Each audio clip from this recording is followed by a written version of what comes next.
الرحمن الرحیم الحمد للہ الذی وفق لعباده ما ينفعهم ان يعملوا من المصنوعات ومن الملبوسات ومن المشروبات والصلاة والسلام على سیدنا محمد احمد المصطفى محمد المصطفى الذي هو سید الکائنات وعلى آلہ واصحابہ الذین نالوا الفوز والفلاح فی الدنیا وفی الجنات. اما بعد فاولا اشہد ان لا الہ الا اللہ واشہد ان محمدا عبدہ ورسولہ.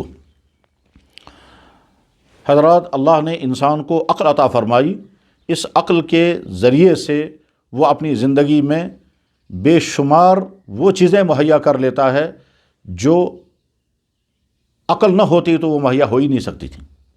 آج کا دور جو سائنسی دور ہے، جو صنعت کا دور ہے، جو ٹیکنالوجی کا دور ہے، یہ دراصل اسی عقل و تجربے کے استعمال کرنے کا نتیجہ ہے.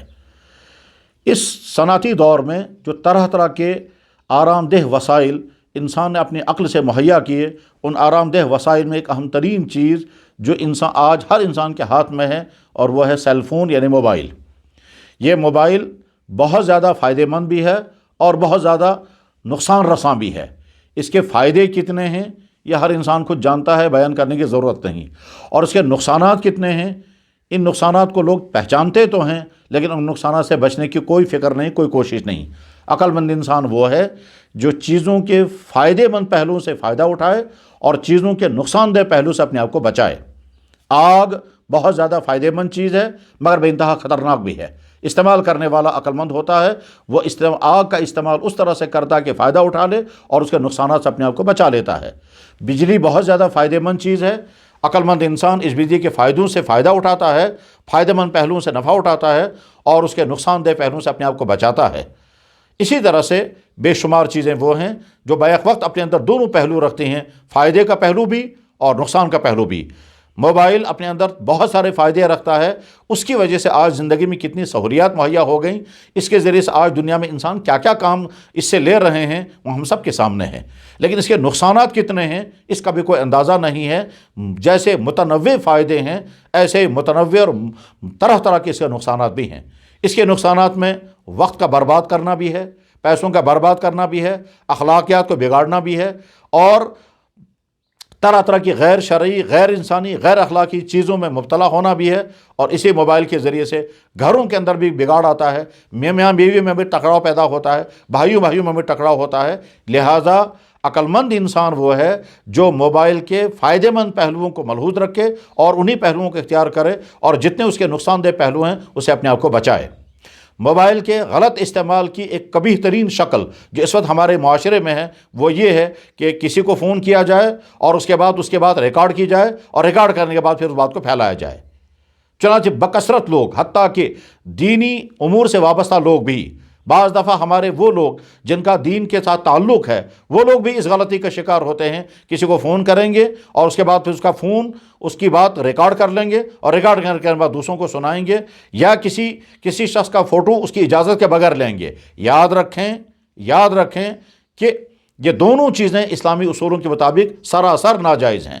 جناب رسول اکرم صلی اللہ علیہ وسلم کا مبارک ارشاد ہے، المجالس بالامانہ، مجلسیں امانت ہیں. یہ مجلس امانت ہونے کے معنی یہ ہیں کہ مجلس میں جو گفتگو ہوتی ہے، ایک انسان جو بات کہتا ہے یہ مخاطب کے لیے آپ کے پاس امانت ہے. مخاطب کو یہ بات دوسروں تک پہنچانے کی اجازت تب ہے کہ جب یہ بولنے والے سے اجازت لے گا. چنانچہ اگر آپ کسی کو فون کر رہے ہیں اور اسے کوئی بات پوچھ رہے ہیں، اگر یہ بات آپ ریکارڈ کرنا چاہتے ہیں تو پہلے اسے اجازت لینا ضروری ہے. جو لوگ بھی دوسرے کا فون ریکارڈ کر رہے ہیں اس کی اجازت کے بغیر، چاہے وہ دنیاوی بات ہو، چاہے وہ تعلیم کی بات ہو، چاہے وہ کسی گھریلو زندگی کی بات ہو یا عمومی زندگی کی کوئی بھی بات ہو، اس کی بات ریکارڈ کرنے کی اجازت صرف اس صورت میں ہے جب اس سے اجازت پہلے لی جائے. اس کی اجازت کے بغیر اس کی بات کو ریکارڈ کرنا خیانت ہے اور اسلامی اصولوں کے مطابق سراسر ناجائز ہے. ہمارے بہت سارے دین کے شوق رکھنے والے دوسروں کی باتیں ریکارڈ کرتے رہیں گے اور اس کے بعد پھر دوسروں کو پہنچاتے ہیں. بات کا ریکارڈ کرنا ہو سکتا ہے فائدہ مند ہو، لیکن اس فائدہ مند ہونے کے ساتھ ساتھ یہ جاننا بھی ضروری ہے کہ بعض دفعہ بولنے والا نہیں چاہتا ہے کہ میری یہ بات دوسروں تک پہنچ جائے، یہ صرف مخاطب تک پہنچنی چاہیے. سوال کرنے والا کوئی سوال کرتا ہے، جواب دینے والا سمجھتا ہے کہ یہ جواب صرف اس کی ذات کے لیے ہے، دوسروں کے لیے نہیں ہے. دوسروں کے لیے نہیں ہے۔ اب یہ بات ریکارڈ کرنے کے بعد پھیلا دے گا، اور پھیلانے کے بعد پھر بعض دفعہ لوگ اسی پر بحث شروع کرتے ہیں، اور اس کے بعد پھر ایسے لمبے ڈیبیٹ شروع ہو جاتے ہیں جن کا فائدہ کچھ نہیں، صرف نقصان ہی نقصان ہے۔ اس میں غیبتیں ہوتی ہیں، اس میں تبصرے ہوتے ہیں، اس میں طعن و تشنیع ہوتی ہے، اس میں عزت ریزیاں ہوتی ہیں، اس میں دوسروں کے خلاف مواد ہوتا ہے، اس میں طرح طرح کے غلط کمنٹس پاس ہوتے ہیں۔ یہ سب کچھ ہوتا ہے محض اس بنیاد پر کہ آپ نے کسی کی بات ریکارڈ کر لی اور پھیلائی جا رہی ہے۔ اور اس سلسلے میں دینی امور کو بھی استعمال کیا جا رہا ہے۔ بعض لوگ دین کے معاملات میں دینی باتیں پوچھیں گے اور اس کے بعد ریکارڈ کریں گے، اور ریکارڈ کرنے کے بعد دوسروں تک پہنچاتے ہیں۔ یاد رکھیں، دین اشاعت کے لیے ہے، مگر دین کے بے شمار احکام وہ ہیں کہ جو کسی ایک فرد کی ذات کے لیے ہوتے ہیں، فرد تک محدود ہوتے ہیں، دوسروں تک نہیں ہوتے ہیں۔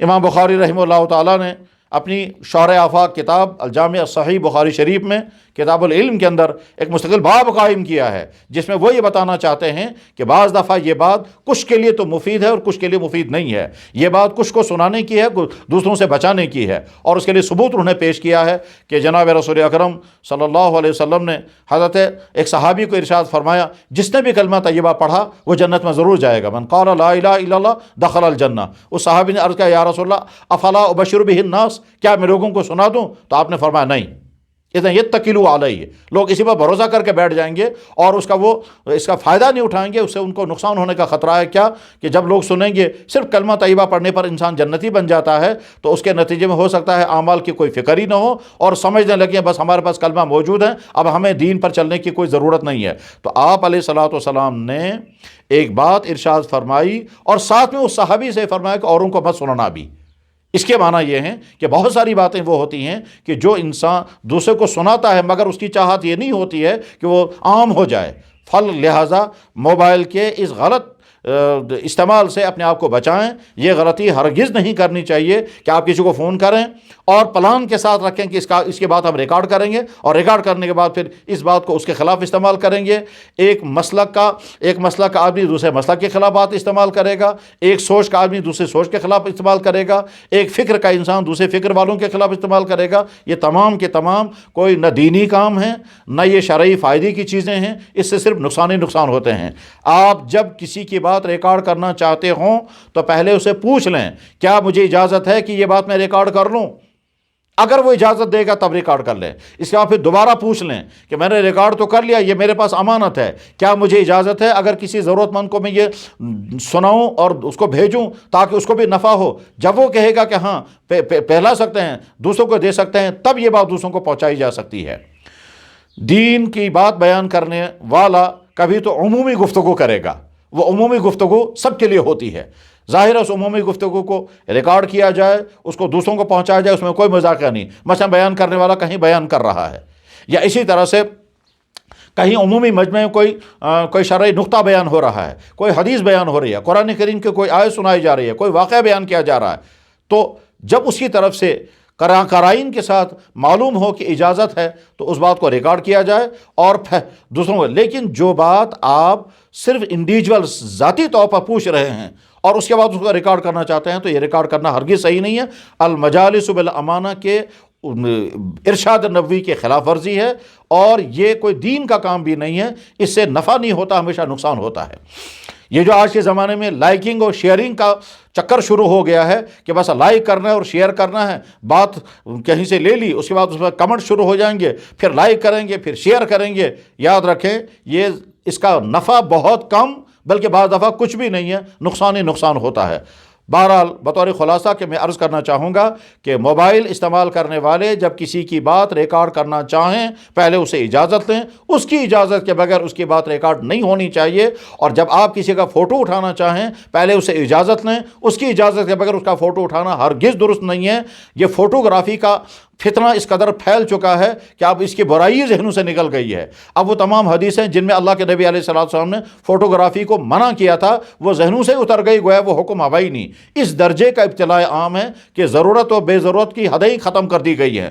اسلام نے ضرورت کی حد تک فوٹوگرافی کی اجازت دی تھی، جس مجلس کو ریکارڈ کرنے کی ضرورت اس وجہ سے کہ آئندہ اس کی ضرورت پڑے گی، وہاں تو اجازت ہو سکتی تھی، لیکن اب تو یہ فیشن سا بن چکا ہے، ضرورت بے ضرورت لوگوں کی شکل ریکارڈ کیے جا رہے ہیں، ویڈیوگرافیاں ہو رہی ہیں، اس میں علماء کی شکلیں ویڈیو بھی بنائے جاتے ہیں، مجلسوں کے ویڈیو بنائے جا رہے ہیں، بلکہ یہ ویڈیو بنانے والا ساری توجہ اپنی ویڈیو پر رکھتا ہے، بیان کرنے والا بہت قیمتی بات بیان کر رہا ہوتا ہے، اور ویڈیو بنانے والا یہ نہیں سوچتا کہ میرے لیے بات بیان ہو رہی ہے، مجھے سننا چاہیے، اس پر عمل کرنا چاہیے، اس کی ساری توجہ ہوتی ہے کہ صاحب میرے ویڈیو تیار ہو جانا چاہیے۔ نتیجہ کیا نکلتا ہے؟ وہ ڈائمنڈ وہاں سے آ رہا ہے، یہ ڈائمنڈ اپنے سیل فون میں جمع کر رہا ہے اور خود اس سے ساری زندگی محروم رہتا ہے۔ اس کے بعد پھر شیئر کرے گا، دوسرے کو بھیجے گا، اور خود نہ یاد رکھنے کو تیار، نہ اس کو اپنے لیے میسیج بنانے کو تیار، نہ اسے خیال آتا ہے کہ اس میں جو بات بیان کی جا رہی ہے وہ اس کو میں اس پر عمل کروں گا۔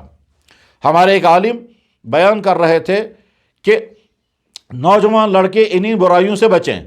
چند نوجوان لڑکے ویڈیو بنا رہے ہیں، وہ سارے نوجوان ان خرابیوں میں مبتلا ہیں، وہ انہی کو بتا رہے تھے کہ بھائی ان خرابیوں سے بچو، مگر انہوں نے جنرل کر کے بات کہی کہ نوجوانوں میں یہ خرابیاں ہوتی ہیں، یہ برائیاں ہوتی ہیں، ان سے بچنا چاہیے۔ وہ نوجوان جو سامنے بیٹھے وہ اس کی ویڈیو بنا رہے ہیں اور ویڈیو بنا کر دوسروں کو بھیج رہے ہیں، اور جو خرابیاں ان کے اندر تھی ان خرابیوں کو دور کرنے کی نہ ان کو توجہ ہوئی، نہ ان کو خیال آیا، نہ ان کو یہ سمجھ میں آیا کہ یہ تو ہم کو بتایا جا رہا تھا۔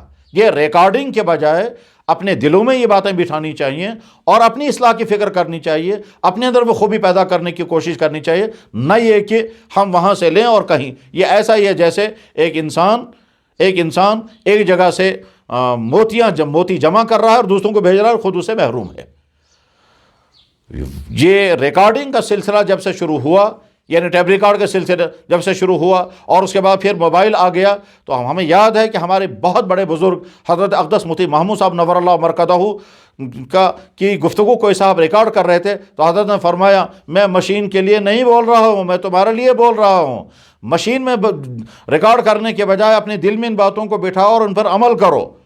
غرض یہ کہ حضرت مولانا عمر صاحب نور اللہ مرکزہ جو دعوت و تبلیغ کے عظیم الشان خطیب رہے ہیں اور جن کے بیانات سے نہ جانے کتنے لوگوں کی اصلاح ہوئی ہے، حضرت نے خود اپنے بیان میں فجر کی نماز کے بعد جب وہ بیان کرتے تھے، اپنے بیان میں خود ارشاد فرمایا، اور میں وہاں موجود تھا، حضرت نے ارشاد فرمایا لوگوں ریکارڈ کرنے کی ضرورت نہیں، اپنے دلوں میں بٹھاؤ اور کام کے لیے کھڑے ہو جاؤ، ہم مشینوں میں بات جمع کرنے کے لیے نہیں بول رہے ہیں۔ غرض یہ کہ موبائل کے اس غلط یوزنگ سے اپنے آپ کو بچانا چاہیے، کسی کی بات اس کی اجازت کے بغیر ریکارڈ نہ کی جائے، کسی کی بات دوسروں تک اس وقت نہ پہنچائی جائے جب تک وہ اجازت نہ دے، کسی کی ویڈیوگرافی اس کی اجازت کے بغیر ہرگز نہ کی جائے، اور جو کچھ آپ نے ریکارڈ کیا ہے یہ تب تک دوسروں کو نہ پہنچائیں جب تک اس کی اجازت نہ لی جائے۔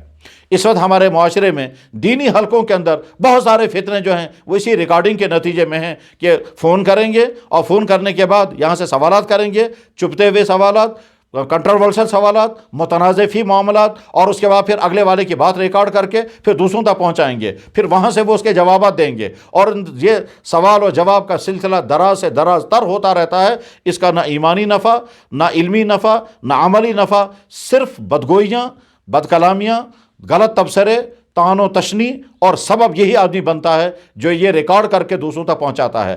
اللہ کرے ہماری سمجھ میں یہ بات آ جائے اور ہم اس پر عمل کرنے والے بن جائیں اور اس برائی سے اپنے آپ کو اور اپنے معاشرے کو بچائیں۔ وآخر دعوانا ان الحمد للہ رب العالمین برحمتک یا ارحم الراحمین۔